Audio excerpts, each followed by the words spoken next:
ఇక్కడ లాల్ దర్వాజలో ఉన్నటువంటి సింహవాహిని మహంకాళి అమ్మవారికి రాష్ట్ర ప్రభుత్వం తరఫు నుంచి ఈరోజు నేను రాష్ట్ర మంత్రివర్యులు గౌరవ పార్లమెంట్ సభ్యులు ముగ్గురం కలిసి వచ్చి అమ్మవారికి ఈరోజు రాష్ట్ర ప్రభుత్వం తరఫున పట్టు వస్త్రాలను సమర్పించడమే కాకుండా రాష్ట్ర ప్రజలందరి తరఫున రాష్ట్ర ప్రభుత్వం తరఫున అమ్మా ఈ సమాజాన్ని ఈ రాష్ట్రాన్ని ఈ లక్షలాదిగా ఉన్నటువంటి మీ భక్తుల్ని మానవాళిని క్షేమంగా చూడవలసిందిగా మీ చల్లని చూపులు ఈ రాష్ట్రం పైన ఉండేటట్టుగా రాష్ట్రం సర్వతోముఖ అభివృద్ధి జరిగేటట్టుగా ఆశీర్వదించవలసిందిగా అమ్మవారిని మీ అందరి తరఫున వేడుకోవటం జరిగింది.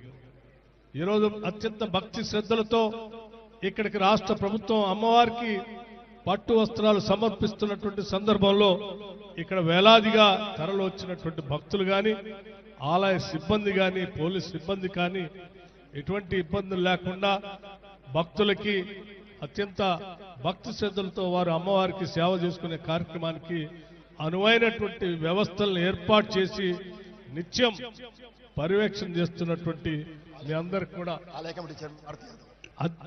అందరికి కూడా నేను అభినందనలు తెలియజేస్తూ ముఖ్యంగా ఆలయ కమిటీ చైర్మన్ మారుతి యాదవ్ గారు వారి సిబ్బంది అంతా కూడా ఈ ఆలయ కమిటీ ద్వారా ఏర్పాట్లన్నీ కూడా సక్రమంగా చేశారు. వారికి కూడా అభినందనలు తెలియజేస్తా ఉన్నాను.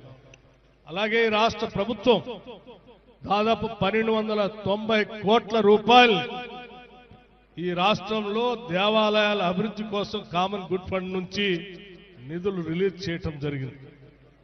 ముఖ్యంగా హైదరాబాద్ నగరంలో ఉన్నటువంటి బోనాలు ఉత్సవాలకు కూడా 20 కోట్ల రూపాయల్ని ఈ ఉత్సవాల సందర్భంగా ఏర్పాట్ల కోసం నిధుల్ని శాంక్షన్ చేయటం జరిగింది.